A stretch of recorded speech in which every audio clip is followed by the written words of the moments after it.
Okay, so good afternoon. We have today with us Danielle. Nice to meet People you. call you Dan? Yes, Daniel, Dan, whatever makes them happy. Okay. So, I'll even answer to hey you. oh, yeah. All right. So your wife call you Daniel? She calls me babe. She does. That's so cute. That's so cute. I like that. Okay, so Daniel, you're a survivalist. Yes. Oh, wow. So I never heard that job title or this.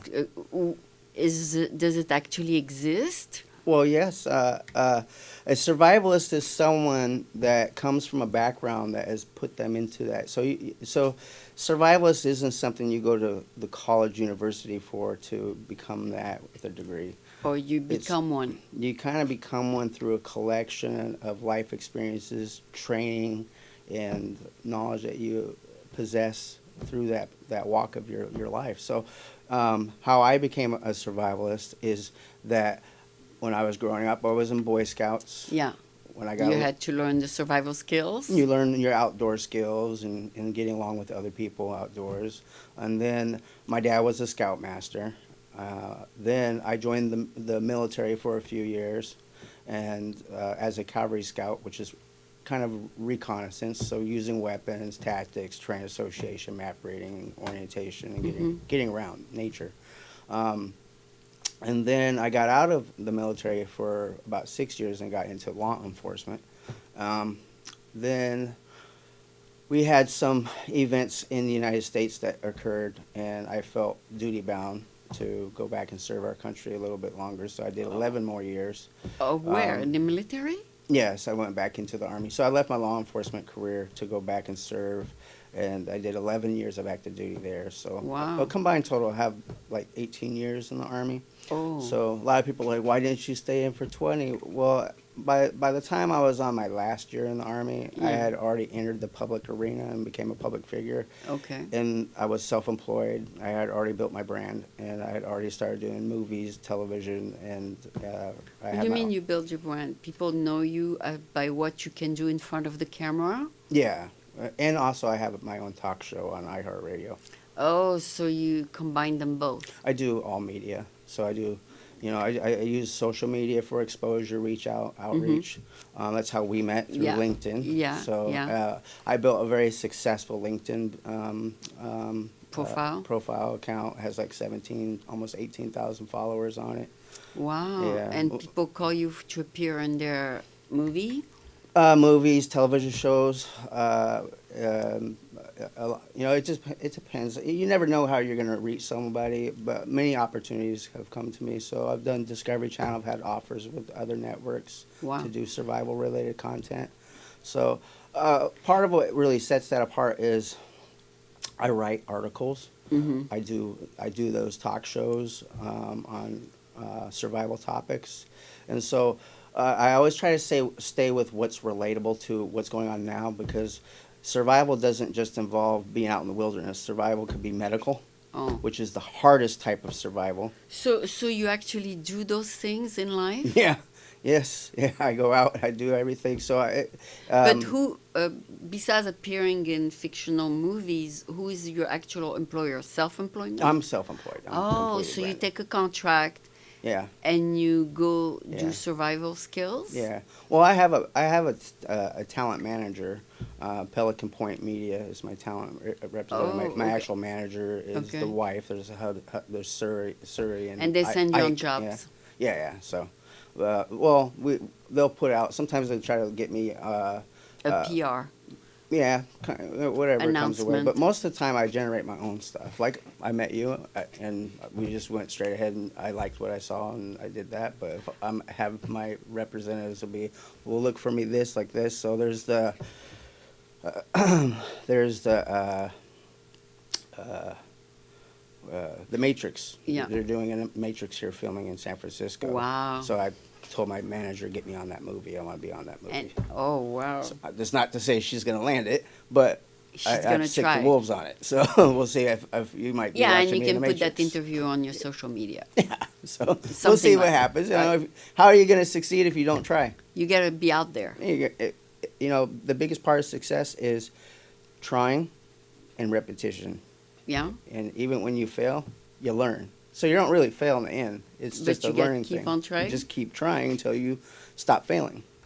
So Yeah. the whole enjoyment of being successful at anything is the failure, if you really think about it. Because without that failure, you don't appreciate the Stepping success at the stone. end. It's Yeah, a stepping stone. yeah. So when you have those actors walking across the stage accepting their Academy Award or their Oscar or whatever, they're They went through a lot. they went through a lot of failed movies to get that Oscar. Yeah. You know, it's just kind of like Leonardo got his nomination for The Reverend. Yeah.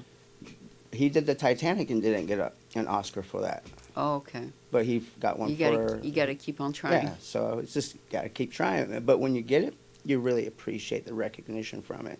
And then the Oh. success also comes in the form of monetary and other things like that. Of course, but besides learning to be a survivalist on the job, you know, with the government or whatever else you did with the police, you said. Yeah, So, I actually worked in San Francisco under contract with SFHA, Oh, San you Francisco did? Housing Authority. And I was a housing Oh. officer in Sunnydale, Double Rock, Hunters Point, Valencia Gardens, which is no longer there, Alamany Street projects, and North Beach projects. did you have also to take acting classes to appear in movies? No, because I'm not really an actor. Although I have the personality and a lot of charisma, and I can You get can into, be yeah. one. I mean, I do impressions. I'm very out. So I'm very charismatic. Oh, yeah. I'm And out there. so you just naturally you can act. I'm just good at faking it. I'm a good faker. Okay, well you So, good. so I wouldn't really say I'm a great actor, but I'm really good at faking it, and I can make people laugh. But then, when I get really serious about topics that mean a lot, like survival stuff, and like lately, it's a trend in society now, an Yeah. ugly trend, which is mass shootings in public venues and Oh schools my and God! stuff. So what do you do for that? So what I try to do is teach people how to think outside the box before going to public venues, Oh. and try to get them to readjust their thought process without being what's known as complacency when you're out in public. Sure. You need people nowadays. We don't have the luxury of just kind of being in tunnel vision with our blinders on. We need to kind Yeah. of start watching people's hands, being more aware. Now, folks in San Francisco, they're going to be doing some of these things just naturally because they're used to crime and stuff like that. But then there's folks that don't, and like people that might not be from here and they're from a smaller town, they're more complacent, So, but you need to watch people's hands. You need to watch people's eyes. You need to be aware of what people are doing. Why would someone just walk up to a trash can and take their backpack off, drop it off, and walk away from it? It makes no why? sense. You call the police. It's kind of the Boston Marathon thing. So, you need to Is watch. it true everybody's on camera all over the place? I mean, they have cameras more and more in San Francisco. Is Oh, it yes. true? Oh, yes. So Matter of fact, it- the San Francisco Outlet Mall, which is in Livermore, all the signal lights have license plate readers on them, and they read your Oh. plate. Yeah, Okay. they know who's coming and going and stuff like that. Yeah, it's pretty. I They guess. can find you if you commit a crime. Yes, yeah. It's really hard to get. Is it effective? I would say it would be because they put so much money in it, and What about gangs who drive around in the dark and steal people purses? It's hard to get their license plate, right? I mean, yeah, especially if they take the plate off. I mean, what are you gonna Yeah, do? yeah, Those so- are people that aren't afraid to break the law. oh, And that's what there's a difference between criminal and law-abiding citizen. okay. Yeah, so we can get into very touchy conversations about that, and that gets very political. Yeah, But no. but my focus is to kind of not get into the politics of it, because then we go into the pro-gun, What program works, what doesn't? we would get into a conversation of gun control, pro-gun, and I don't want to go into. Oh, I that. see what Yeah. you're saying. I see, I see, Yeah. I see. I want to get into something that you You- can do to Minimize. mitigate your risk factors. So, say for instance, you're going to a concert, and you're going to go with 3 or 4 or 5 or 20 of your friends, however many, or family. Oh, I see. What are the things that you should do before even going to that public venue? Because we had a shooting, was in Gilroy Festival in Gilroy? Yeah, we Yeah, did. yeah. So what are things that you can do to improve your odds to survive and come out of that alive? Or Be aware of your surroundings. be situational awareness is number one. Having a backup plan. So in life, what I don't teach people in being an entrepreneur is a backup plan, because if you have a backup plan, then you're not going to go full gusto towards what you're trying to be successful at. I don't agree with a backup plan, except for when it comes to personal safety. Then you want to have a backup plan. So your first plan is go and enjoy the festivities okay. or your event, That's the your school concert, or that's where you're going you're to there. college class or That's whatever. where you're there. You're there. That's your first plan. But your backup plan is more of your escape plan. So if something bad happens here, what am I going to do to To get get out of away there. from it?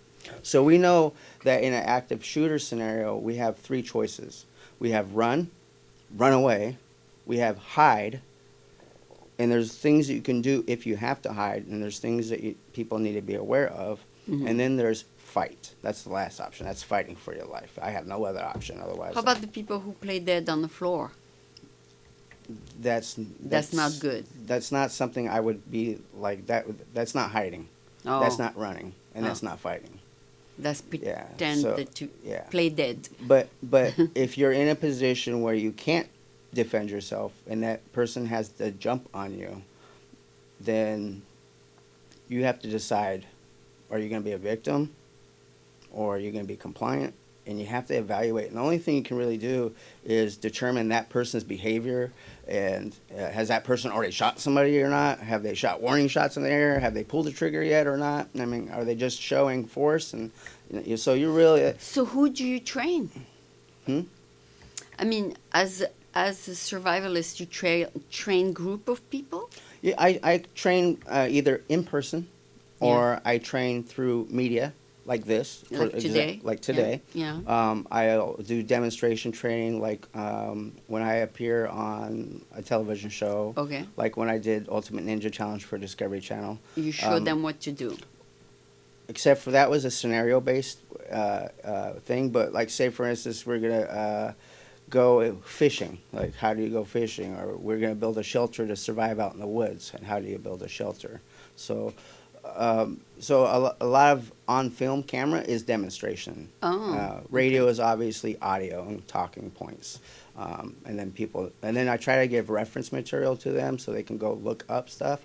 So YouTube is your friend when you want to learn survival stuff, because you can go and watch something happen, and then, but the best thing to do is be prepared. So you can be prepared, like if you're a person of faith and you have a religion, you want to keep your material that supports that faith or religion with you, right? Oh, yeah. If you're a person that isn't, then you probably won't worry about that so much.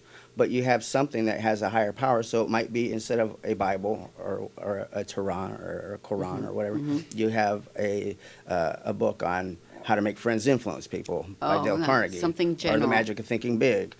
Everybody has something that they use that in life to inspire them. So, and then the other book, so you were going to go out into the wilderness.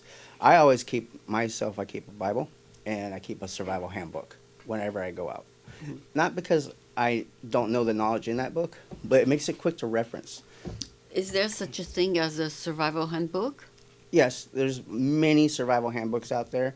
The one that I used growing up was always the Army's survival handbook. The Army has a field manual on survival. Really? Yeah. Don't ask me the field manual number. I can't remember it. No, I know, but they exist in Yes, in they Amazon. exist. On Amazon. Amazon. I contributed to a book called Self-Reliance Mastery. The author of the book is Nathan Crane, and I had a dedicated chapter called Survival in a Nutshell. And so how we did that book was there's 16 experts in the world that he put on that book with dedicated chapters.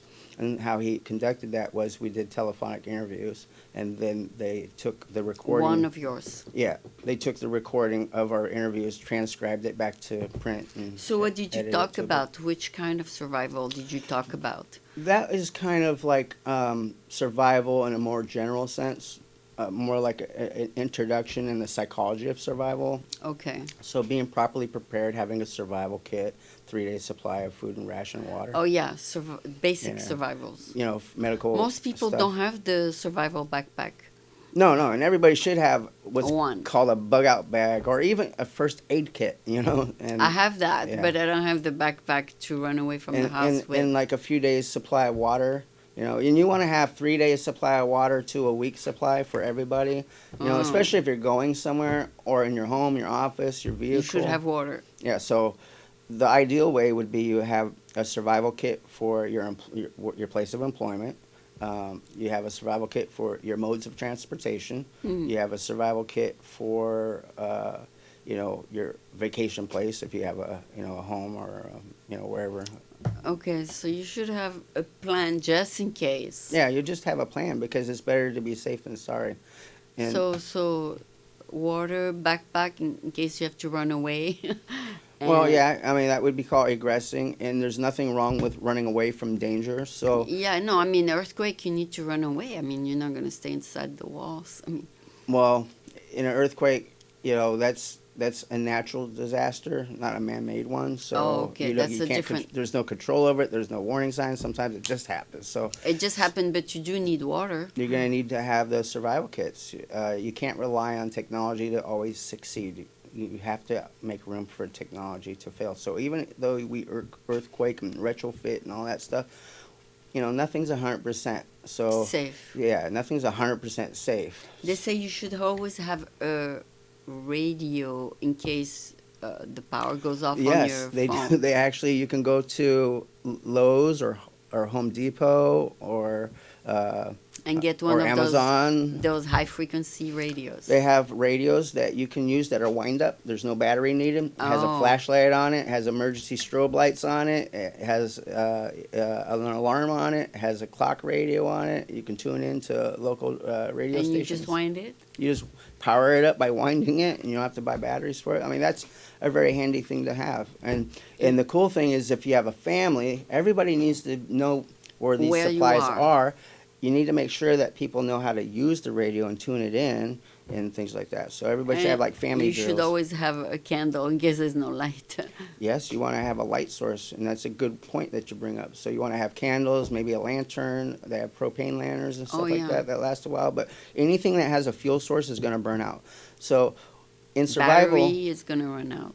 the batteries can run out. That's why I always recommend solar powered equipment and crank generated energy equipment.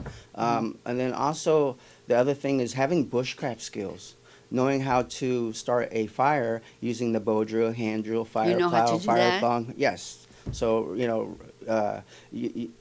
You learned that in the Boy Scout. actually I learned that from a Native American tribe from the Snohomish Indians up in Washington State when I was You know 13. how to start a fire. Yeah, I can start a fire using. There's primitive methods or the fire thong. Yeah. Native American Indian method is the fire piston. Yeah. There's the bow drill, the hand drill, and the fire plow. You know all So, three? Yeah, All those four, are all fun. five? Yeah, but it takes practice. You're not going to just jump on there and probably Be do good it at your it. first time. You got to practice. What is the longest time that a person will stay in an emergency without power, for example? Most people are rescued within a day or two. Oh, it really depends on what that travesty is. Like in Oklahoma, they have those tornadoes that are 1.5 to 2 miles wide and just completely annihilates the community. For a week or more? It could be, and it takes having federal aid come in by FEMA and state aid and To get them out of there. just to get them out of there, and then get to a point where they could rebuild. Look at what happened to Puerto Rico. Oh, you know, yeah. so. They still have bad water there. Yeah, so it's bad, and to keep it fair is there's some things that happen with such magnification of force that you can't really prepare for it. It's just going to come in, And you disrupt things. You have your survival kit. It's Right. in your closet. Yeah. But a tornado comes and destroys And- your house, and your survival kit's no longer there. Oh, that's right. So the number one survival kit is knowledge. Oh. Say I have nothing. So I don't need a survival kit to survive. Mm-hmm. I have my brain. I had the knowledge. So I know how to make fire and how to build shelter. And one of the key things about a survival scenario is you need to defeat the element that challenges your life. In the first place, Yeah, yes. so if it's cold, get warm. If it's hot and sunny, get in the shade and cool down. Drink water. Water's the number one priority in survival. Then it's going to be shelter, then it's going to be fire, and it's going to be food. Food is usually typically last place because you can drink water, you can build your shelter. You need those things to keep your body safe from the elements, so you have to defeat those. Yeah, I remember 89 earthquake. Some people were trapped in elevators. It took I some was of here for that because I'm a Bay Area boy. it took like some of them several hours to get Oh, yeah. rescued. Yeah, and even the ones in the Claps Freeway were stuck under that concrete for quite For a a while while. too. Oh. Yeah, and So that was scary, wasn't it? Everybody was scared. yeah, I was in Boy Scouts then, and our troop went and rendered aid and stuff like that where we were. Oh, you were a boy. You were still very young. Yeah, I was 16, I think. Yeah, I was still pretty young. It was quite a while So ago. you witnessed it when Yes, you were I a saw that, teenager. Yeah. Okay. So you teach it, you give workshops, and then you appear on media Yeah. or movies. Movies, TV, media, social media. Sometimes I'll get onto meetup.com and I'll Yeah. orchestrate a meetup Online group. meetup, yeah, with Zoom. Yeah. I'll push it out for 90 days and start advertising it 30 days, 2 weeks, 1 week, 3 days before promoting it, progressively promoting it. And then you are the moderator. Yeah, I moderate my own stuff. Yeah. I mean, once the group is together at such a time and day, Yeah. you give Yeah. you give everybody what they need to know. Correct, yes. Wow. So you'll be a good. Have you worked for FEMA?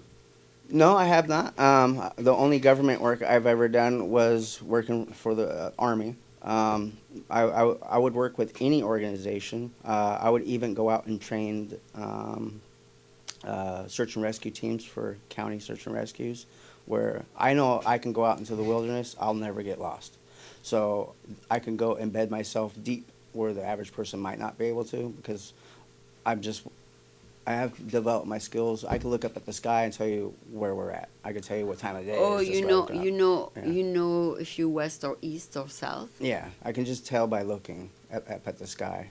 So I can watch the track path of the sun. Even on a cloudy day, I can tell what direction we are just by the track path of the sun through the clouds even. So do you have a compass on your watch? No, I don't think there's a compass on this. I think everybody's cell phone has a compass, but I wouldn't rely on technology compasses because the batteries can die. Oh, sure. So there's the shadow stick method, which is you put a stick in the ground, Yeah. and you clear out the And you little see path. where the shadow is heading. Yep, it casts a shadow. You mark the starting point of the shadow, and then you wait about 20, 30 minutes. And you see if it mark another moves. path. Yep, and then the path between those 2 points will lead you to a east-west direction, and then from there you'll know where north and south is.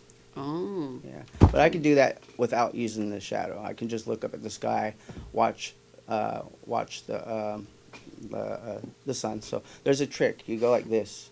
So you put the sun in the sky in between this little makeshift target Yeah. scope, right? Yeah. Then once you do that, you mark a landmark with your thumb or with okay. your pointer finger. So you Yeah. drop your pointer finger down, you mark a landmark. You wait 20, 30 minutes. You do the same thing, and then you mark.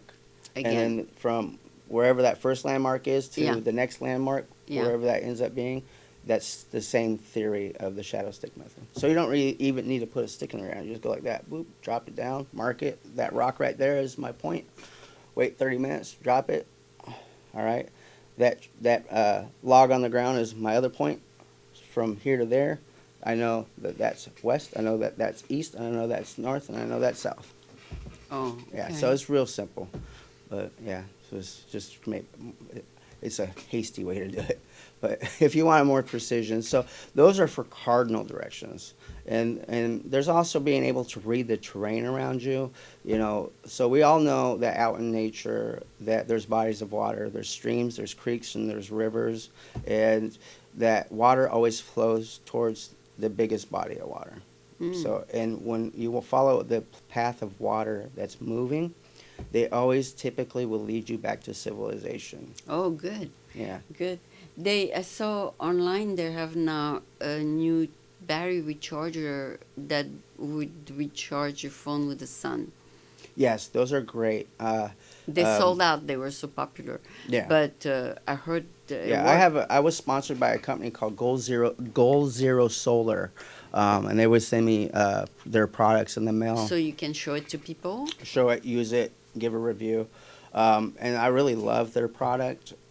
It's really great for outdoors backpacking. So when you're way out in the way out there, not only can you charge your cell phone, but you can also charge your camera and other everything things like with solar. They even have water bottles that are solar energy, and you put it out there, and it has a fan on it, and it sucks in the air, and it has a cap, and it creates water in the water bottle. The worst that happened in the United States was the 9/11 when the building collapsed and people were in the dust and coughing. Yeah. So survival in that case would be a mask with air purifier. Right. I don't know. The best survival thing to do in that scenario is to remove yourself from that area. Even if you live in that area, just go somewhere. Yeah, I mean, we got to keep it real. Firefighters have respirators, and yet they're still getting sick with cancer and stuff like that. Oh, really? Because there's material that was floating in the air. That was just bless all of them. They're heroes. Do you remember 2 years ago when we had the fire? Everybody was wearing a mask in San Francisco. Yeah. So that's also a survival thing because some people have asthma; they can't breathe. Yeah, those people need to try to remove themselves from that because they should move to another area for a couple of weeks. Just until that, because especially if they already have pre-existing conditions. Yes. Yeah, I would suggest that. But yeah, respirator. For the immediate time frame. Yeah. A respirator would be a really good thing to have. Remember those white thing you put over? That filter the air, kind of. Yeah. Well, I tried to order it, and they were sold out. Oh. I remember everybody was ordering them. Well, if you're trying to order them through a medical supply and they're out, you can always go to your hardware store because painters use those too. Oh. Yeah, and matter of fact, they might have some on hand. Yeah, they just might. You might be surprised to go to Lowe's and find them, or Home Depot and find that. Oh, okay. Yeah. Okay, well, that's good to know, just in case there's another big fire. Yeah, but those are the things you want to have ahead of time, because when you need it and you don't have it, and now you're looking for coughing. it. Yeah, it's too late. Yeah, you can. It's kind of like those survival folks that go out and buy a gas mask with a filter on it and think that they're good to go, but they don't realize that in a real, true apocalypse situation, that filter on that mask is only good for 45 minutes. Then it's no longer going to filter anymore because that charcoal is only good for 45 minutes. And then what happened? And then it's no longer good. You're going to get contaminated. So that's the problem with the doomsday preppers. See, when I was in the Army, my chain of command sent me through Seaburn School, which is chemical, biological, radiological, nuclear warfare school, so I can be the unit liaison for the commander when it relates to nuclear, biological, chemical warfare. And it wasn't my job description. You just got trained. It's just an extra duty. It's like a special. Hey, sir, they would be Sergeant Shrigley, because I was a cavalry scout. That's my job description. Yeah. 19 Delta MOS, military occupational specialty 19 Delta. But they would be like, Sergeant Shrigley, we need you to be an NBC rep for HHT troop, headquarters troop. Okay, so they send you to the school, you graduate, and you get trained. So, and that involves with the equipment function, how to maintenance it, how to maintenance crew serve equipment that relates to that, how to do personal equipment like a mask and mop suit and stuff like that. So the thing about that is the mop suit, the charcoal lining suit that these doomsday preppers think about, or the gas mask they put on, those are only good for 45 minutes. They expire. So if you're truly in a contaminated area, you're going to have to do mop exchange. And they don't see that. They don't know that. Or they forgot if they're veterans. But Mop? What do you mean mop? mop suit exchange is when you when you were in a contaminated environment. So tear gas, we're not worried about that because that brushes off of you. You could just shake it off of you. Oh, okay, but some But contaminated. we're talking about blood agent, nerve agents, and things like that these apocalyptic doomsday preppers are talking about, that they're being prepared for. But then I go and look at their preparation, and I'm like, you're faulted. You only have one for you, one for your wife. You need to have an inventory. Oh. Yeah, and that's... In case after 45 minutes you Yeah, need it? they need to know how to do a proper mop exchange, which is a mission-oriented protective posture mop. And there's mop 1 and mop 4. Mop 4 is when you have it all on. And when you're in mop 4 in a contaminated environment, you have to have an M8 alarm, you have to have the chemical detection tape, and there's a little bit more. Oh, it's like when all the people who had childbirth defect and with Agent Orange. Yes, stuff like that, yeah. They all got, because of the contamination, they all got birth defects, cancer, everything. Yeah, I don't even know where that came from, if it was... No, from the spraying of pesticides. Yeah, it must have been that, yeah. Yeah, so everybody in that area... That's Vietnam stuff, right? Yeah. So everybody in that area get contaminated, and what's their recourse? It has lifelong effects on them and carries to the next generation. Lifelong, exactly, and all the baby born deformed. So what I'd like to just encourage people is, we need to be accountable for ourselves and our family. Mm-hmm. And if you're an employer, then be accountable for your employees and think about having emergency supplies in case of disaster, because you never know what's going to happen. Think of practicing protocols in your place of employment. Like, I know big companies like Lowe's does it. I'm sure Target does it. They have training videos that they have their employees watch when it comes to like child abduction, or what is the first thing we do? We lock the store down. No one leaves or comes. Stuff like that. What do you do if there's? What happens if you're at a Walmart and someone walks in and just starts shooting everybody? Oh my God! So.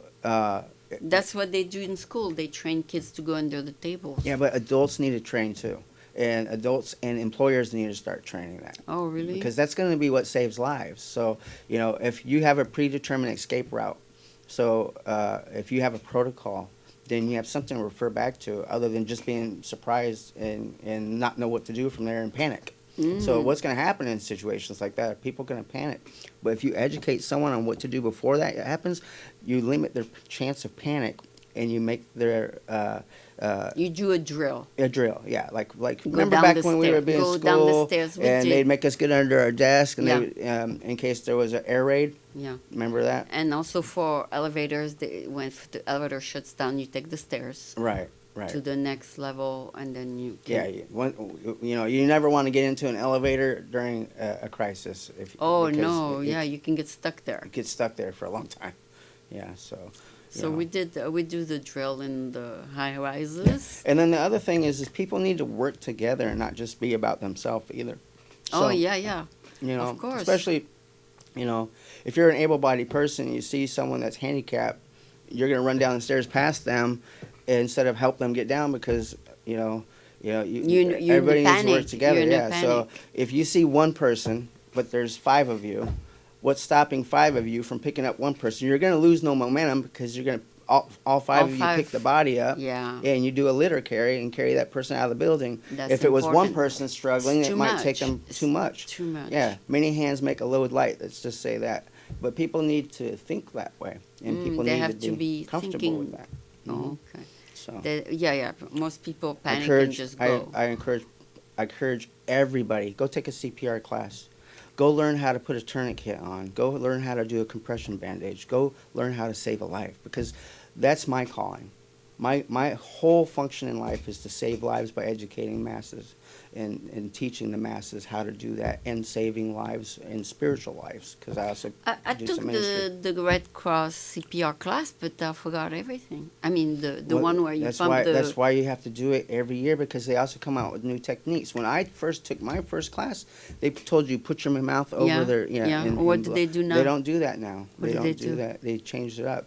Oh, They don't want you doing mouth to mouth. oh, really? No, they changed it. Yeah. Oh, okay. So which makes no sense to me, because that person might need air, but They tell you maybe to put something over the mouth so you don't catch their disease. yeah, that's what they're worried about. So, but I rather save a life now, pay for it later. I don't know, but I'm gonna save someone's life. You know, Oh, so yeah, yeah. even if I have to put a cloth over their mouth, you can still blow air Oh, through a cloth. okay. Like t-shirts are pretty thin. If you're really worried about cooties, come on. So, Put the yeah, T-shirt. yeah, but you never know. So. Okay, okay, got it. So that seems like it's taking a big part of your life, all these techniques and stuff. It's something I will do for the rest of my life, because it's saving lives, and that never gets old. It's like Oh, doctors so become a doctor, and they usually stay one so until you're on they're a like mission 70, to 80. teach people. I'm going to keep teaching people how to save their life and what to do. If they're lost or stranded in the wilderness, you might have to aggress. If you're flying on a small plane and that plane crashes, and you're with 8 people and 2 of you survive, what are you going to do?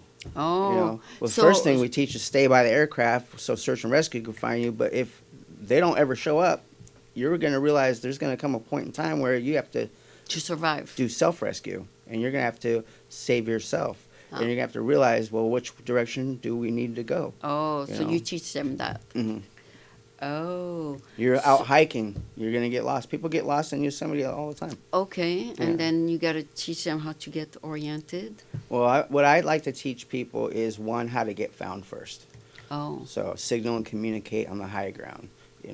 How to build a smoke signal. Oh. Just basic stuff. How to do mirror signaling, flashing mirrors, attracting attention to you so search and rescue can find you. That's the big thing. Having a survival whistle, making loud noises, hitting with a stick, making loud noises, bam, bam, bam. Oh, of course. Just signal communication is what's going to help. But if you're too far out, Yeah. you're, We and- don't know if they're gonna find you. yeah, you don't know they're going to find you, then you need to know how to survive off the land, how not to panic, how to take control, how to address your wounds if you're hurt, and how to do self-aid, Oh, how to do buddy aid or first aid or treat for On trauma. someone. If someone has a broken leg that's fractured, and, they have so lacerations. you got to learn all these. So I know all this, and my job's to teach you how to know it all. So you teach churches, businesses, schools. I teach everybody. You teach everybody when you have an opportunity. Mm-hmm. Yeah. Yeah. So if it's a school, then it's a lower rate than a big corporation. Well, I went and filmed a TV series for Discovery Channel for 28 days, and I got paid $7,500. So For a yeah, TV it's like channel, $300 a day. Yeah. for a TV channel, they taped all the survival skills. Mm-hmm. Yeah. And then- they'll put you in a scenario, and like it just depends on the synopsis of that show first. Oh. Like the last show I did, that was all based on trying to become a ninja. Wow. So, and I passed and I won, and I went to Japan and met the Grandmaster Ninja, and forever for the rest of my life I'm considered his little pupil. Oh, really? Yeah. So that was pretty neat. So you have that extra title now. yeah, pupil. So a ninja Yeah. is someone who can survive in those kind of Ronin. situations. I guess we're considered Ronin because we don't live with our master. So we're Ninja Ronin. Ronin. Yeah. Oh, so Shinobi. We're Shinobi. Yeah. but the reason they give you that title is because you know the survival skills. Related back to Ultimate Ninja Challenge for Discovery Channel, the reason they gave us the title was we were called Ronin because we were masterless ninjas walking around, living out the Kuji principles. Ah. Yeah. So we were being tested, and if you survive the test, you get to go meet the master. And so I Ooh. survived all the challenges and went off to the master. I It ended up was being hard. It must be hard. Yeah, not for a combat vet that's combat arms guy, but yeah. So you have done it before. I've done much worse. Oh, Yeah, okay. just in the Army, but I had fun doing it. I was the rogue. We had personality conflicts between cast members. So Um, you're veteran GI, whatever they call it, and yeah, then you also have the police training, and so all this combined makes you a survivalist. yeah. I think so. I think it's also what you seek, the knowledge you seek, your ability to retain. So I'm a student first. People like to say, Dan, you're a survival expert. And I say, I'm a survivalist, but people I have call to me an learn. I expert. have to Yeah. learn every day. I'm always learning every day so I can regurgitate back to someone else what I learned. So I'm always learning. I mean, I learned how to start a fire using a Coke can and a chocolate bar from an 8-year-old. Oh, really? Yeah, yeah. So, did you have a situation in your life, I don't know how old you are, where you really needed those skills? Yeah, I have actually. You have? Yeah, yeah. Where? Um, when I got out of the Army, Yeah. uh, I did some interviews and stuff, and I had an interviewer asking me questions like, "What have I done in my childhood?" And I Mm-hmm. remember recalling having to survive because I was up in Washington State, and I was on a raft going down Skagit Valley River, and it's a pretty rushful river because it's rainy season, so the river was up high, and Mm-hmm. it was going, it was trekking along, and So you were on the river? I was on the river on a raft and going Wow. down. Everything was fine, but there was some fallen trees, and the current was pushing me over, Wow. and it was so strong that I couldn't, with the oar, move away from it. I ended up smacking into the trees Oh. and getting pulled under the trees, and then the branches grabbed my ankle and locked me in. Oh no. Yeah, and What did you do? well, I just knew that if you breathe, you're not dying. So, I would, my head would, the water was coming over my face, and I would just gulp for air, hold my breath, gulp for air, hold my breath, and that was And very you scary. and you Yeah, survived? I did survive. I'm here today. No, I mean, how long did it take you to I get was probably help? in that situation for like 30 minutes. And somebody found you. Yes. You got Yes. lucky Yeah. then. You know why I got found? No.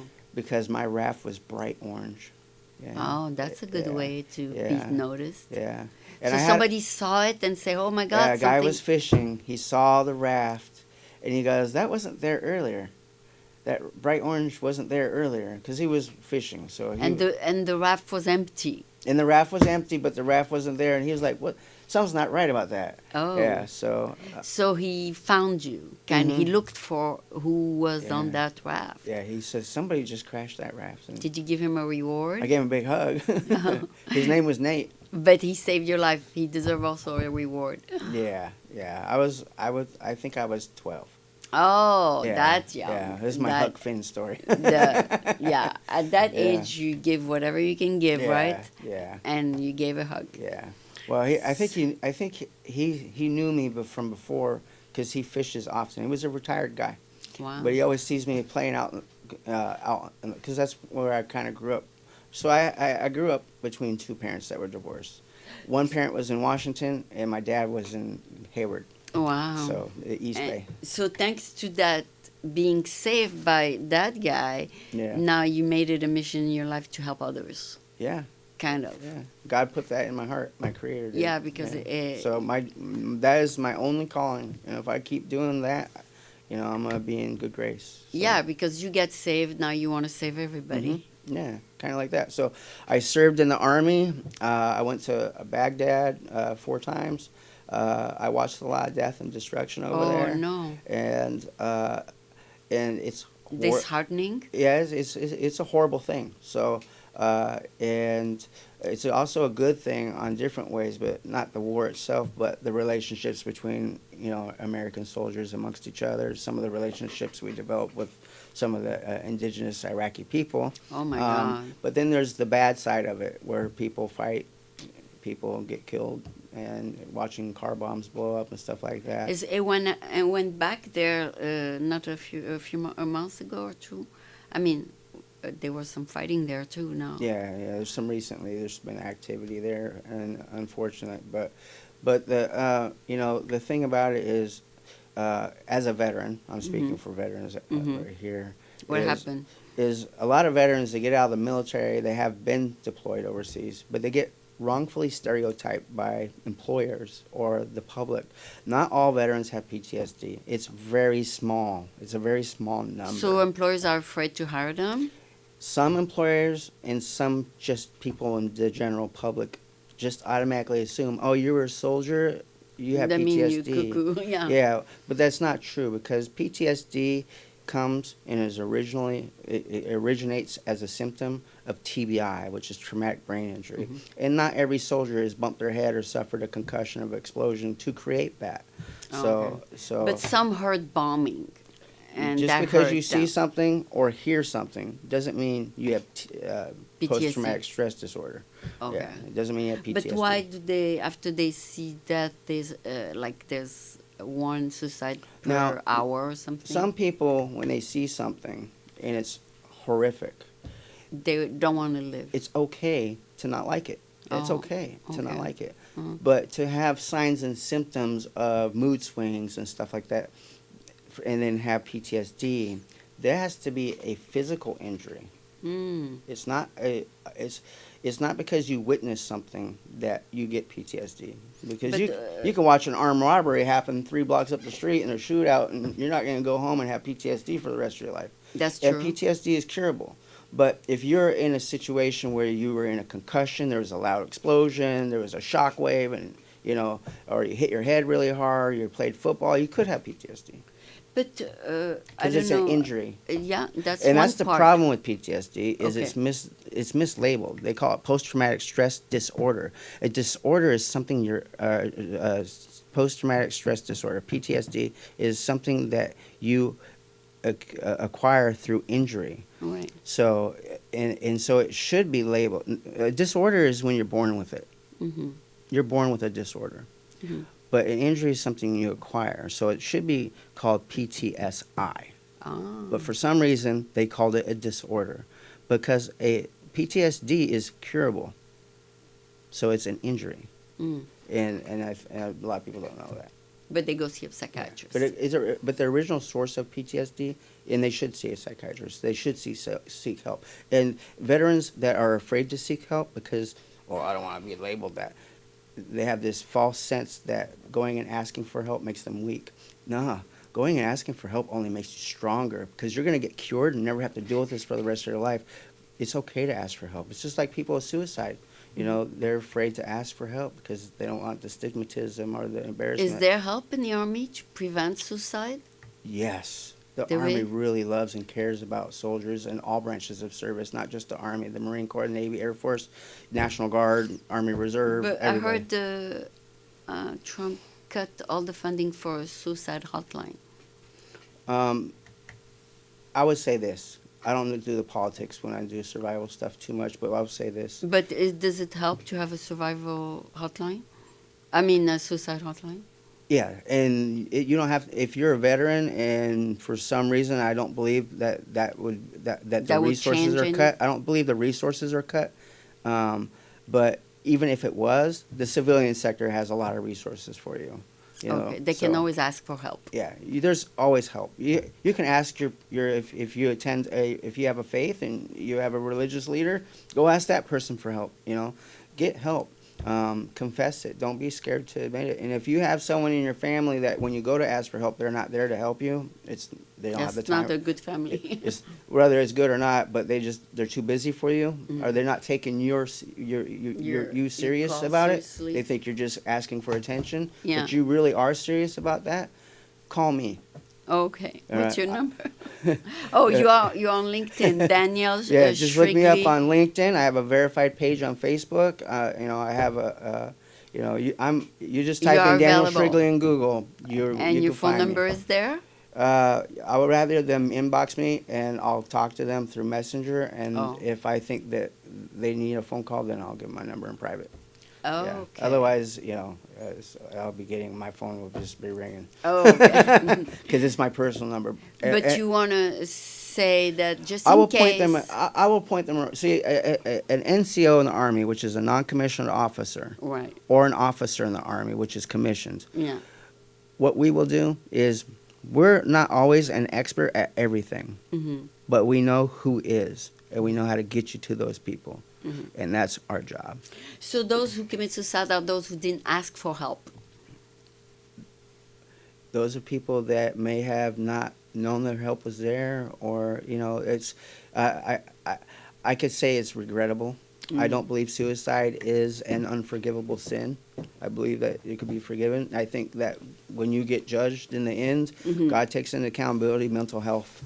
Okay. So I think that it just, and only the creator of all creation can determine that. So I would, if you have someone, I have had suicide take family members from me. So, It happens. It happens to a lot of, you'd be amazed at how many people are impacted by suicide, and it happened to me. I've had a few family members commit suicide over my lifetime. No. Yeah, cousins. Yeah, so, and it's especially the past few years, teenagers jumping in front of train. You heard about that? People need to stop and evaluate, that life is precious. Don't mess up.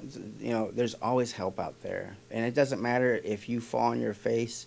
You can always get up if you want to get up. You can be homeless. You can lose your job, lose your house, end up on the street, live in a cardboard box.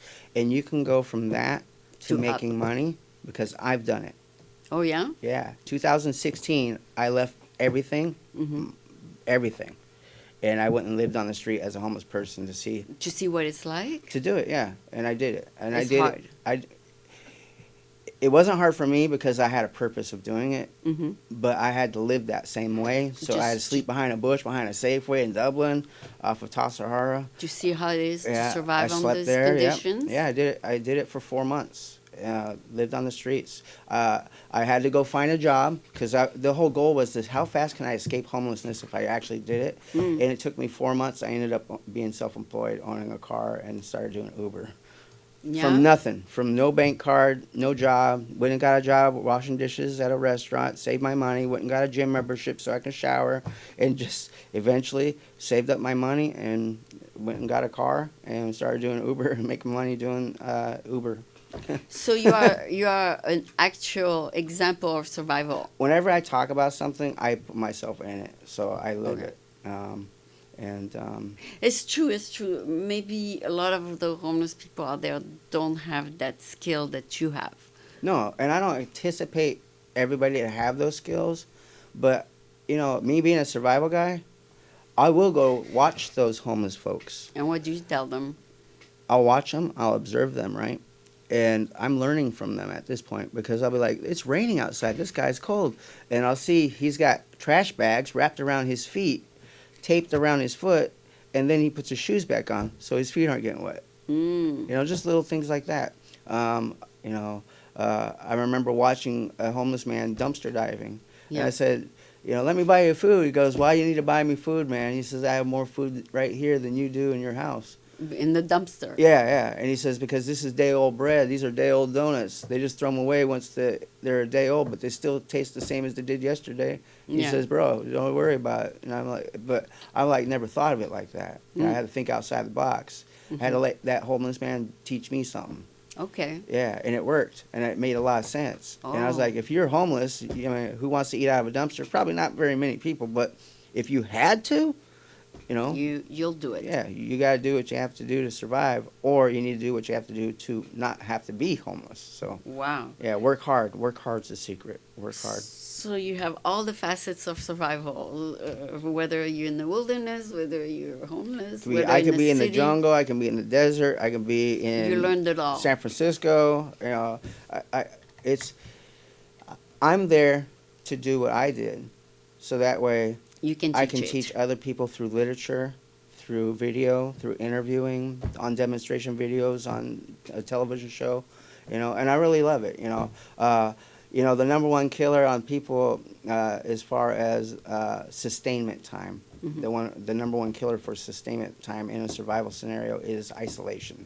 Oh. So there's people out there that do TV shows where they stay out there for a year, or their goal is to stay out there for a year, isolated with nobody, no contact. They self-film, GoPro cameras and stuff, and video documentary, self video documentary, and then they turn their stuff in, and then they make a TV show about it. Oh, okay. And the goal is they have like 8 or 9 people in different areas trying to survive longer than everybody else. Mm. And if they win, they get $500,000 jackpot. Wow. Yeah, but the thing that's defeating each of them in the end is the isolation, the non-human contact. Yeah, It kills you. yeah. But if you take a person strong in faith that just does a lot of praying all the time, it's got It a good survives a close little walk bit, it got- with the it's survival skills, he won't need anybody. He'll be fine, Mm. especially if he has a living walk, because then he can sustain for a long time. He'll never be lonely. Okay, well, it is very, very educational to talk to you more than learning about your profession. But thank you so much for giving us all these insights. Yeah. Because it's true that being alone Yeah. is one of the killers. Because when people retire and they're alone in their studio, whatever, it could kill them sometime because the depression sets in. Yeah, it can. It can. So Yeah. depression.